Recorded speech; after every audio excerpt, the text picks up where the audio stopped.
শেষ হলো ত্রয়োদশ জাতীয় সংসদ নির্বাচন।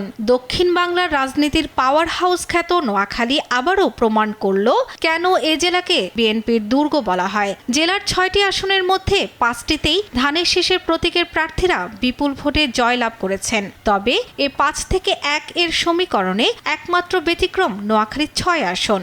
সেখানে এনসিপির সিনিয়র যুগ্ম মুখ্য সমন্বয়ক এবং ১১ দলীয় জোটের প্রার্থী আব্দুল হান্নান মাসুদ জয়ী হয়ে চমক দেখিয়েছেন সবাইকে। নির্বাচনে জয়ের আনন্দ মিছিলে আকাশ বাতাস প্রকল্পিত হলেও সাধারণ মানুষের মনে এখন একটাই প্রশ্ন, ভোটের আগে সেই আশ্বাস কি আদৌ বাস্তবায়িত হবে? স্বাস্থ্য খাতে আমাদের এখানে এখন প্রয়োজন যে ২৫০ শয্যা বিশিষ্ট হাসপাতালকে ৫০০ শয্যায় উন্নীত করার জন্য তাদের প্রচেষ্টা অব্যাহত থাকবে।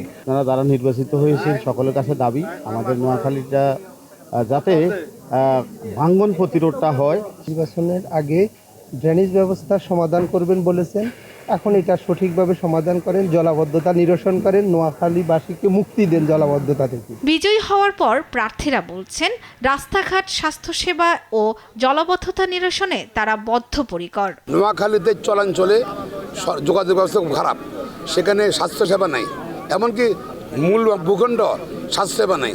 আমার নির্বাচন এলাকায় শিশু কোনো হাসপাতাল নাই। আমাদের এলাকা রাস্তাঘাট একদম ধ্বংসস্তূপ হয়ে আছে। এইসব রাস্তাঘাট করতে হবে আমাদের, এবং এটা মৌলিক চাহিদা মানুষের। তারা পরিষ্কারভাবে গবেষণা করে আমাদেরকে এনশিওর করতে হবে যে এই কাজটা করলে পানি নেমে যাবে, এবং এই কাজটা করার জন্য এত টাকা দরকার, এই বাজেটের দরকার। আমরা সেটার ব্যবস্থা করি। সত্যিকারের জলাবদ্ধতা নিরসন হলে যা করা দরকার আমরা তাই করি। বিএনপির এই দুর্গে ধানের শীষের আধিপত্য যেমন পুনঃপ্রতিষ্ঠিত হয়েছে, তেমনি হাতিয়ার পরিবর্তনের হাওয়া দিচ্ছে নতুন বার্তা। তবে সাধারণ মানুষের প্রত্যাশা বিজয় উৎসবের রঙিন আবহে যেন নোয়াখালীর 4টি মৌলিক সমস্যা যেন আর ধামাচাপা না পড়ে। শর্মিলা কেয়া, নিউজ ডেস্ক, দেশ টিভি।